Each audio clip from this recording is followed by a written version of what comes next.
Some viewers may find the following video disturbing. Viewer discretion is advised. Hey everyone, welcome back to Board Games Unlocked, and today I'm doing the preliminary discussion for the 7th Citadel.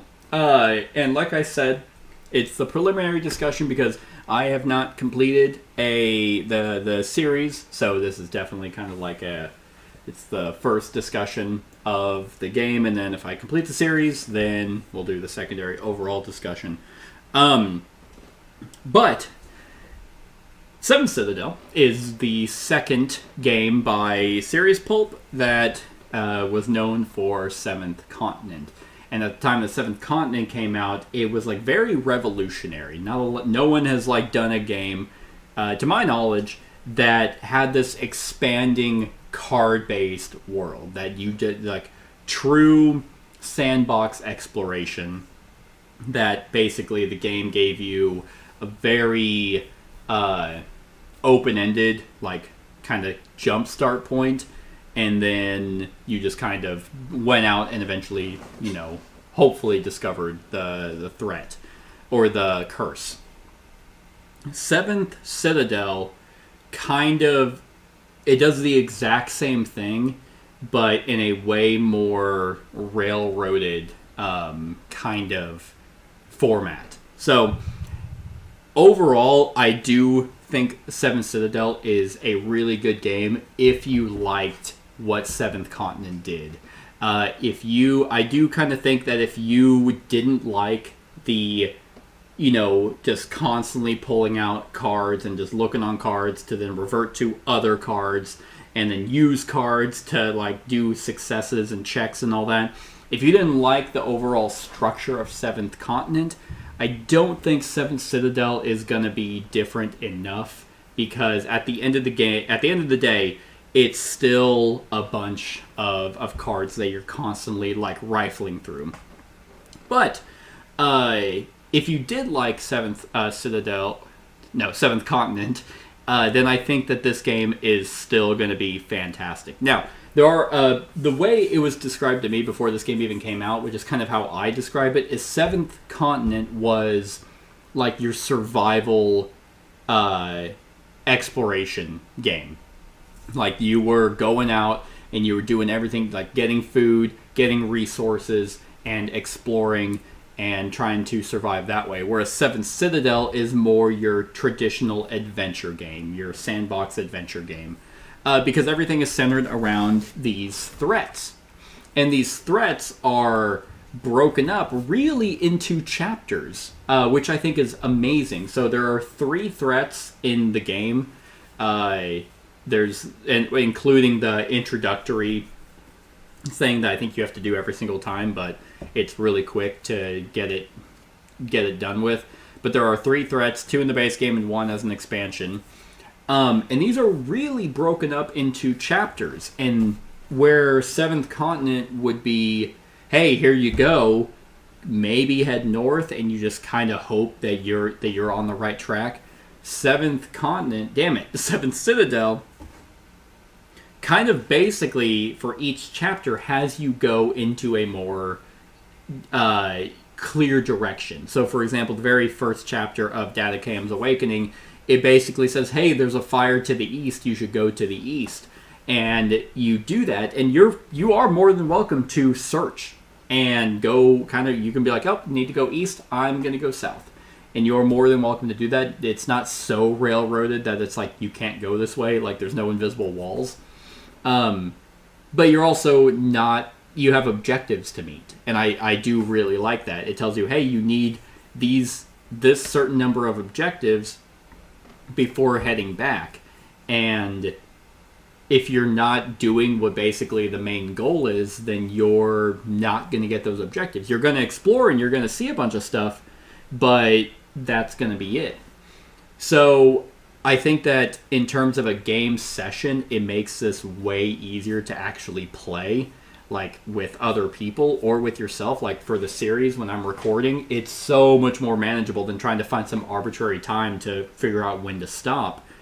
Because it's like, hey, yeah, let's just go east. Sure, yeah, let's sidetrack a little bit. Like, let's go south for a few times, and then eventually you come across the fog cards, where it's like, hey, if your ground shiver level is this number or higher, this card's free. Otherwise, it costs an exuberant amount of stamina to be able to go through. So it kind of deters you from going further. Where it's like, hey, this costs 10 cards to flip, and you're like, I don't have 10 cards to flip.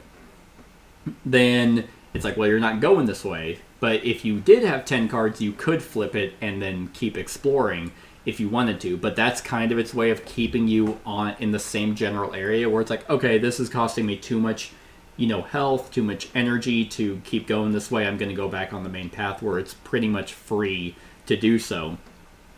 And then eventually you get to where your goal is, and then you get your objectives. And what's very interesting is, again, where Seventh Continent was, like, never really made you, like, hit milestones. Like, it always felt like that you just were like, I think this is what I need, and I think we're in the right... And you eventually had, landmarks and icons that you would be like, yeah, we're definitely on the right spot. But in Seventh Citadel, you are like, boom, yeah, okay, we got the objectives that we needed. I found exactly what I was told to do. And there's no real reason for you to continue. Like, it's like, okay, got the objectives, let's head back to the Citadel and end this chapter. And I find that extremely fascinating because, again, it does the exact same concept of exploring this world, seeing what's around, doing actions to investigate or to search or to help or to talk or whatever it might be. All of that feels very familiar. But again, that's kind of stuff that you do along the way of the main objective instead of, well, let's exhaust every option. Because, again, what is kind of interesting about these kinds of games, and other campaign games do it too, like Descent, for example, it's like you exhaust every option you have on, like, the card. And to me, as like a role player or like just a player, it's like I don't want to exhaust every option on the card because, one, like, that feels like it's like playing the game, but it feels like it's less playing the game.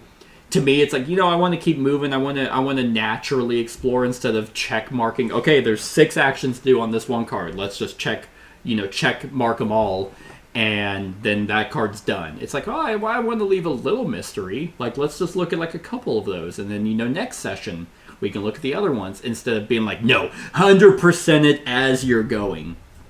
And so the way that this game feels is you're kind of like, as you aren't going to be able to go to every single card because you're not really supposed to. So then whenever you're going across, like, for example, in the last session, I was running really low on cards and running low on health, so I actively was like, I need to complete the objective and get back to the Citadel. So I'm not going to look at that tower, because that's going to cost me a card, and there's going to be something there that will be a search, or it might be a fight, and I don't have the health to be able to do that. So you're actually kind of naturally omitting doing certain actions, because it's like, I just can't do it. Whereas in, again, Seventh Continent, you pretty much would look at everything, because you didn't know what you were really looking for, and here you do know what you're looking for. At least as of right now. Like, there might be times where it's like, this could all be obsolete.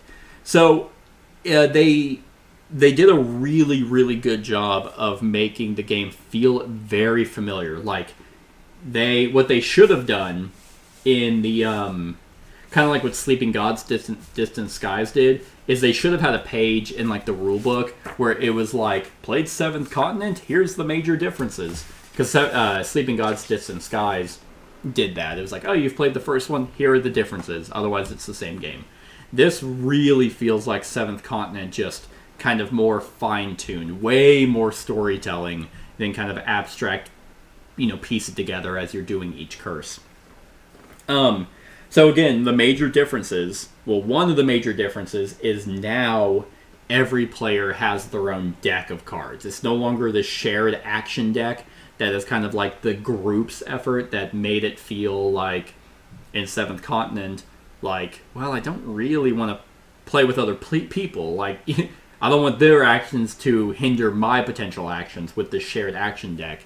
And here, you actually want to play with other people. It feels like it implores you to play with more people because you both get to explore. You can help each other out with by terrain or divide and conquer. Be like, okay, we need to find these birds.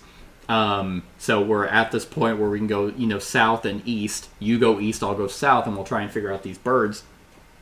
But now everyone has their own action deck, and this feels way more RPG-ish, which I really like.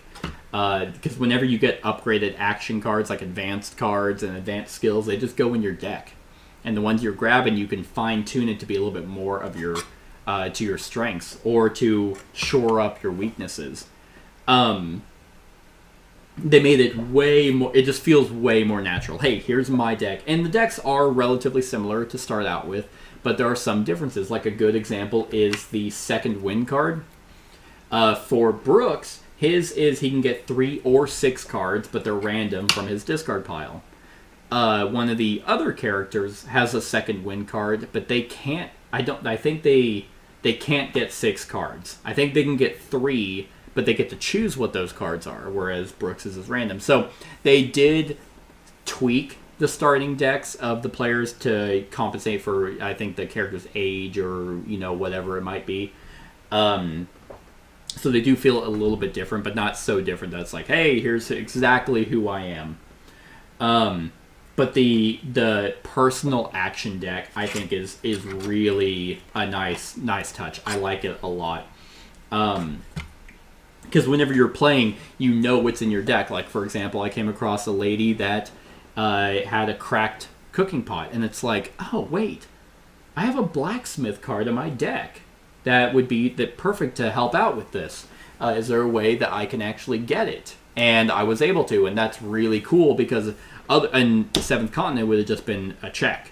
It'd just draw a bunch of cards from the thing. And yeah, each character you played in that game had unique cards, but they were all shuffled in the main deck, so if you happen to draw them, you could take those, and that's how you were different. But here, you feel different from the get-go. The other really neat thing that I like a lot is the fact that your character has hit points. Like, in a solo game, you have 45 hit points, and you actually take damage when you're in fights. You take damage. It doesn't come from your deck. You use your cards way more strategically to try and succeed on these fights, which the fights I really like with these, like the die, like the progression checks where it's like, okay, this is, 3 cards and this has a, 6-star value. I got 4 successes, that now drops that 6 down to a 2, but I'm still on that same level. I really like those.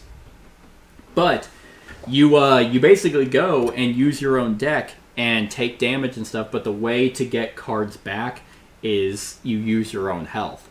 So in like a normal game, for every 2 cards that you put back into your deck, it costs 1 hit point. And that's like the way of difficulty scaling. I think it's like, to make it harder, I think it was 2 health for every 2 cards or something like that. And to make it easier, it's 1 health for every 3 cards.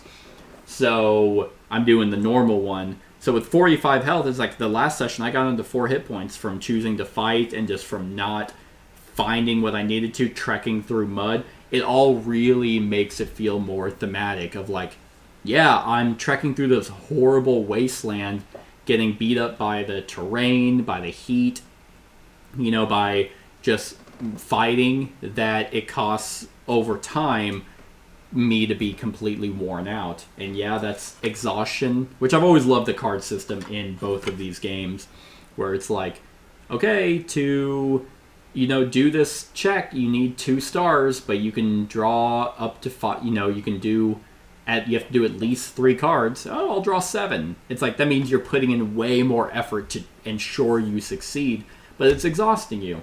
And here it's the exact same thing, except now instead of just running through your deck and then shuffling it back in, and it's like, oh, now if I draw this card, I lose. Now you just have hit points that you have to manage, and there's ways, again, for you to get health, and there's to heal and to rest, it just all feels a lot more natural and thematic. The other thing that they did that just feels way, way better is your items. Your items are just exactly that. They are like, I have an axe, I have this, iron bar, I have these stuff, and they just have a weight limit to them. And you have depending on number of players, you have a certain number of carrying capacity. And I really enjoy that. Seventh Continent was always fucking weird with its items. The fact that you can combine them, and it's like, wait, so I have a bag, and then I have a sword, and I have string, and these are all kind of grouped up together. It was like, it just felt so weird. Like, it was like, okay, this is more about the game mechanism more than it being thematic. Because it wasn't like crafting, you just merged random items together, and you had a limit number of those you can have. Here, it just feels way more natural. Oh, I'm drawing this card, it's this item, boom. Okay, my max limit is 10, I'm at 9, we're good. But whenever you're using items, you can't double up on things with the same keyword. So they all have keywords. So it's like if I have my padded gambeson and I have another piece of armor, I can't like combine the armors because they have the same keyword. It feels very thematic and streamlined, and I just love that the items are just that much more simple instead of just kind of arbitrarily throwing shit together. As for the storytelling, again, a major thing that they added is this dialogue book, which has tons of text in it. Like, I really like it. I mean, I'm a huge sucker for games with dialogue, like dialogue books and talking to people, and just that type of writing and experience definitely feels very video gamey. And the fact that it's here, because in, again, Seventh Continent, there was story. It wasn't just look at the art and just go around. There was story, and the curses had their own tale to tell that you had to kind of piece together. Very abstract, like Dark Souls kind of storytelling, where you had to, the story wasn't told to you, you had to go out of your way to figure out the story. Here, the story is being told to you. It feels a lot more adventure-driven than its predecessor. And the dialogue book is great. I think the writing is good. Like, I'm not, like, wowed by it, but it's not bad. Like, the dialogue that they have, very descriptive. The characters, you feel like they're characters. It's not... They went for a very post-apocalyptic world, but it's unique at the same time, which is cool, because a lot of the post-apocalyptic games, it's just like, oh god, another one. And I knew it was post-apocalyptic, but whenever I did the introduction and it kind of explained it, it's like, oh wait, it's worms? Oh, that's different. That sounds stupid, because it's worms, but at least it's fresh. To me, it feels fresh, because you just see so many games where it's like, oh, well, world sucks. And what's cool is the world, where you're at, where you start, it's very gray and sandy, and it's like, yep, this is what I expected. But then there's still lush greenery. There's a sea. They didn't make it Fallout. It's just its own world with these necro druids. Like, I'm fascinated by the story, which is, again, really cool. So, and the way that they, again, break it up into kind of chapters, that you have a natural stopping point. You get to reflect on what's going on instead of just trying to remember it all and piece it all together all in one massive setting, which you are free to do. But it still breaks it up. Yeah, so I do think that the writing is good. It's not... I'd always prefer audio narration. I really wish there was foreteller or something for that. They didn't do that, but they also... The world isn't, like, grim dark. It's not, like, edgelord, like, oh man, yeah, every day we're being eaten by the worms, like, we let our kids out and they went to go play and they just sucked into the ground. They didn't just make it all weird. They have stuff like that. Like an event was like this guy was coming towards you, and you're just like, oh shit, and he just fell into the ground. Which is like, well, the worms aren't gone, but you're not just being just bombarded with dour shit all the time. So it is very refreshing, and the burrower worms and stuff, you see that in kind of other games, but it, like, I mean, especially now, there's like Dune is like a huge, huge thing right now, but they, like, it's really unique, so I am very intrigued by the world. The other thing that they have that's really big is they have a settlement or a community. This is, again, a very nice change of pace. Very, very different from Seventh Continent. Is you have like tracks that you're keeping of your community. You have destiny cards that you can spend to get you more, like, this is like your level up tree, your skill tree of, hey, you can eventually get all the way down to these dialogue spots, or you can get more advanced skills, or you can start building buildings, which is really, really cool. So, and it's completely up to you on what buildings you want to build. Some just give you side quests, others just give you resources. This is very nice because, again, unlike Frosthaven, where it was this whole thing, or Kingdom Death Monster, where this is the huge phase of the game. This is not. Like, this is very quick. Like, it's enough to have you care about it. You know, it's enough to make you look at the buildings and look at your destiny tree and your resources, but that's it. You're not, like, taking 30, 45 minutes doing this whole section. It's just like, oh, beginning of the scenario, preparation phase, boom, here you go. But what's also cool is this stuff matters. As you're talking to people, as you're exploring, it makes you check, is your defense this? Is your influence this? No? Then you can't do it. It is? Great. Then you can do it. I really like that. I like the fact that it's not just tracks, you know, just for arbitrary reasons. It's like, hey, if your production is 6 or higher, you can now do this extra action that you happen to stumble across. I think they did a really good job of keeping the community thing, you know, trimmed down, but still relevant throughout the game. Yeah, and what's also cool, because there's been games, Tainted Grail did this, where it gave you a map, but the map was like outdated, so you had landmarks or a general idea of where you could go, but eventually it was like, oh, wait a minute, that's actually not here anymore. Which is cool, because it's like, hey, this is thousands of years ago or hundreds of years ago. Now it's clearly changed. They did the exact same thing here with the Kel every single time. Protectorate. This plastic thing is awful, by the way.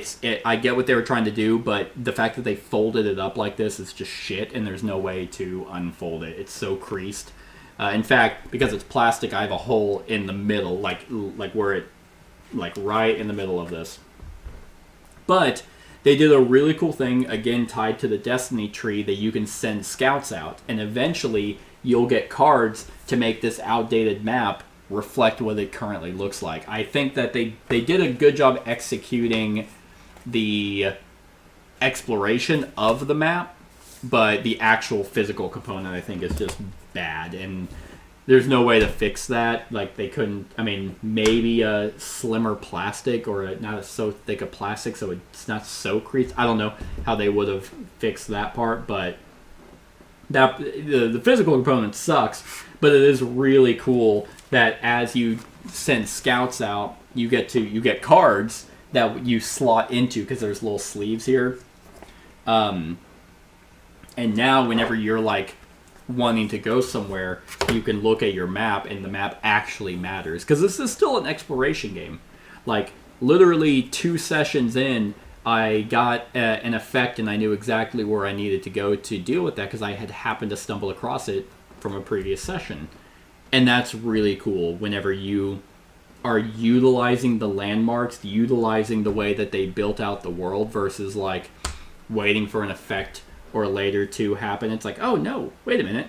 I actually, like, for example, I know where some sheep are. So if I ever get the keyword animal or a sack of grain gear card, I now know exactly where it's like, oh wait, there was a herd of sheep south from here. Yeah, I'll head that way and see if I can get them to come to the Citadel. That's what this one in Seventh Continent did that fantastically, because the world is exactly that. It's a world, and if you remember, you know where you can get benefits at a later time.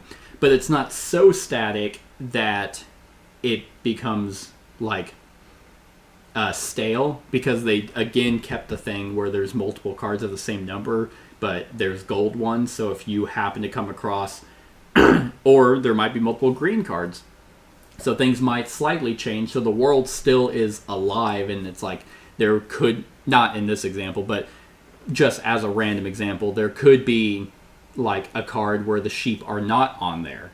That's not the case, but it's like, hey, they moved, like they grazed away, so the sheep are no longer there. And I really like that. I also think they did a better job of getting gold cards out, because you had, like, you can interact with certain things that have you banish the green card, so the only thing available is the gold. I think, if I remember right, Seventh Continent was really difficult to get gold cards out. I very rarely ever got them. So yeah, they kept that awesome world exploration aspect while still not having it so open-ended. Because that was the problem. Seventh Continent became so difficult to want to play because you just had no... I mean, I know last time I played it, which was years ago,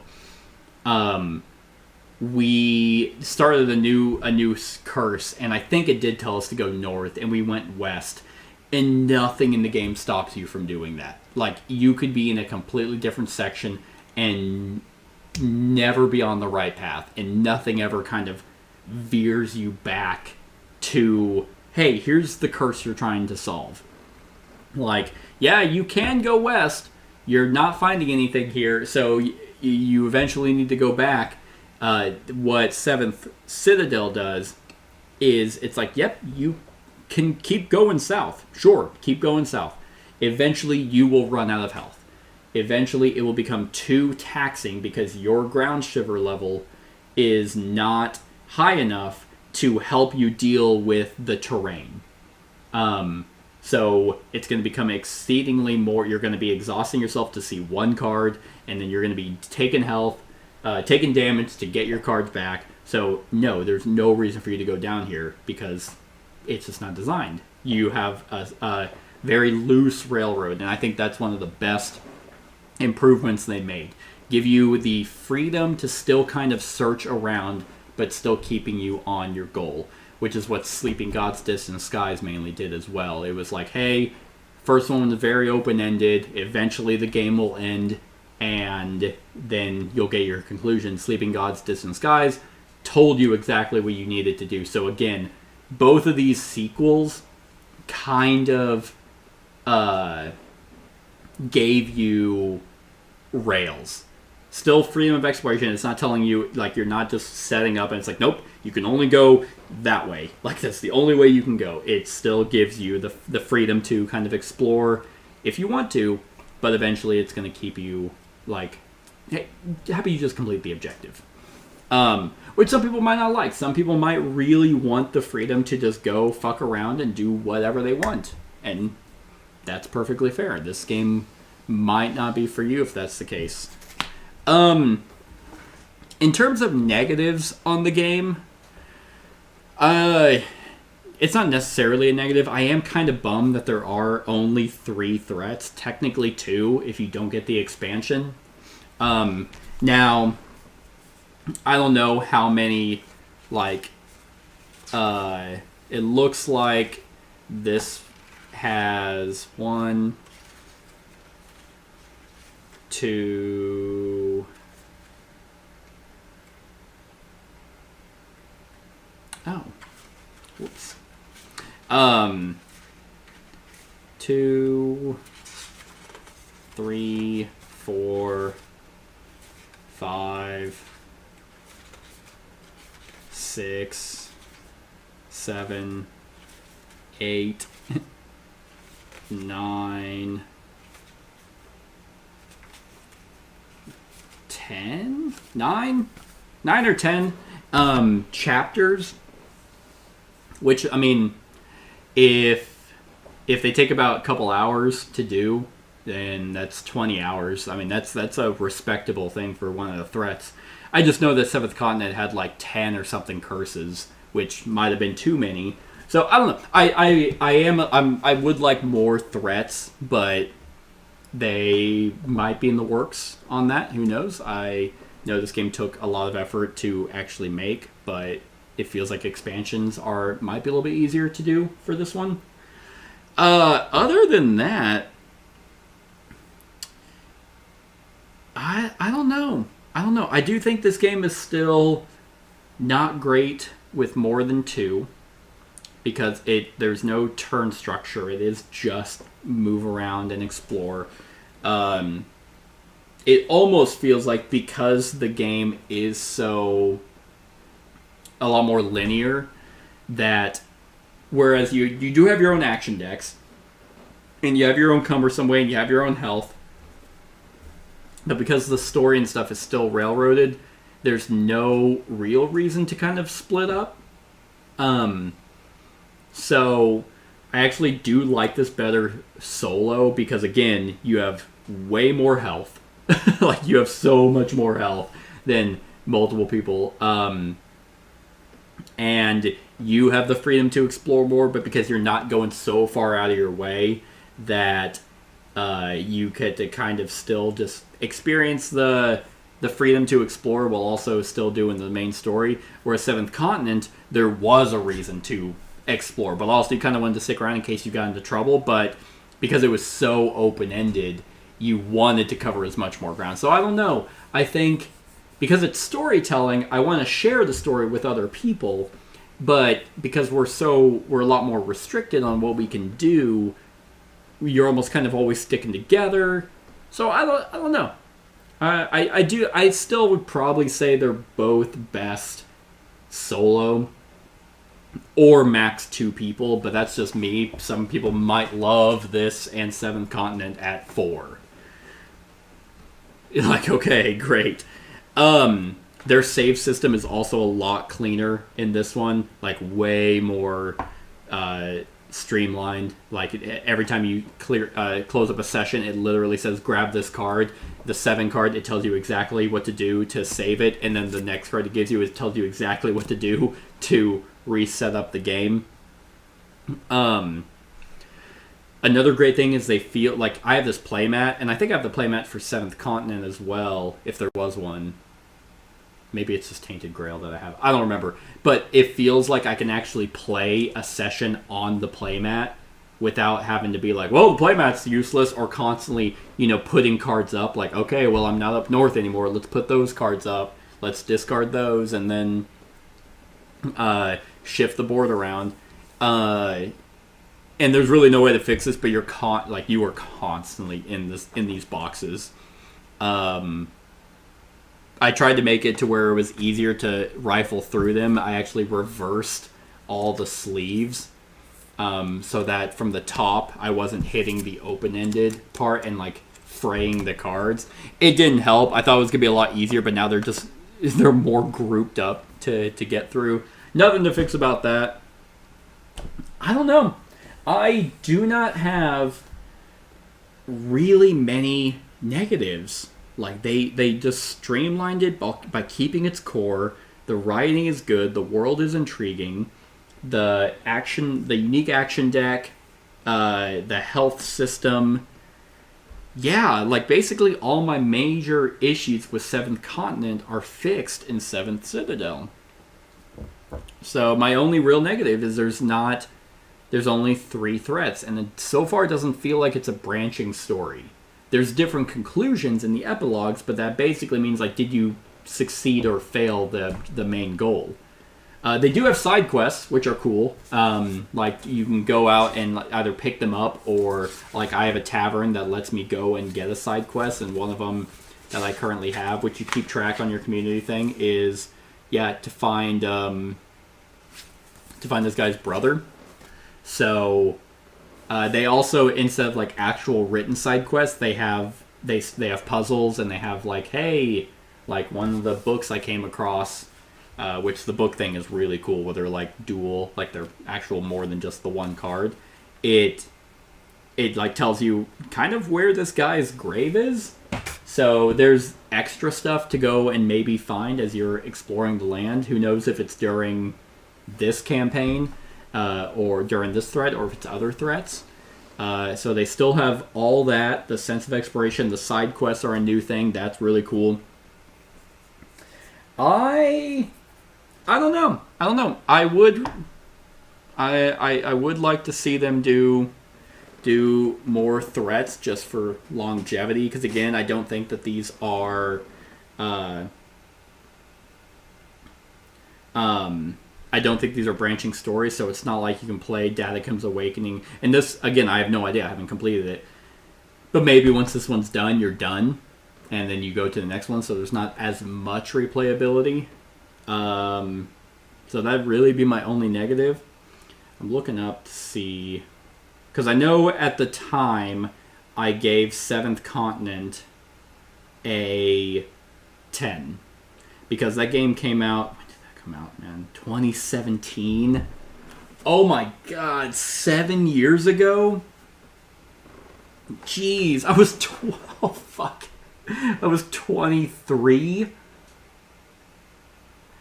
Wow. Oh man. Yep, that's reality. Anyway, while I had an existential crisis, my audio went out, but I think basically where I was at was I was giving this a ranking on a scale of 1 to 10, and I think I gave Seventh Continent a 9. Well, I gave it a 10 back when it came out, but it came out again 7 years ago. So now I've lowered it to an 8, and I think I'm going to give Seventh Citadel a 9. I think it improves upon all my major complaints the Seventh Continent has. I do much prefer the more, at least with board games, kind of direct storytelling, but still with the exploration. It has the potential to go up to a 10, but I'm not fully engrossed in the story just yet, at least not this one. It's, again, very early. I do think the writing is good. I am intrigued by the world. However, it might just completely fall flat for me at some point. I don't know. It does have a potential to go up to a 10 if it starts getting... The writing has to be good. That's the thing. Because if I'm going to give Seventh Continent an 8, and it's still the same overall game mechanisms, and the major difference here is the storytelling has to be good. If it's great by the end, then yeah, I'll bump it up to a 10. But all their improvements and tweaks that they did for this format are really, really good in my book. And I mean, it's just 3 threats, so like that's a little disappointing, a little bit. But still, 9 out of 10, fantastic. I'm excited to see where it goes. So yeah, that is that. Let me know what you think of the game in the comments below. Stick around for the rest of the series, and like, comment, share, and subscribe, and have a wonderful whatever time of day it is for you. Hey everyone, thank you for watching, and I really hope that you enjoyed the video. If you would like to see more of my content, go ahead and click that subscribe button and the bell to be notified whenever I upload any new content. If you feel like supporting the channel, you can go ahead and click that Patreon link to be taken to my Patreon, and any help is truly appreciated. Other than that, stick around for any other run-throughs or reviews or cool top 10s or whatever I feel like putting on. Other than that, like, comment, share, and subscribe, and have a wonderful whatever time of day it is for you.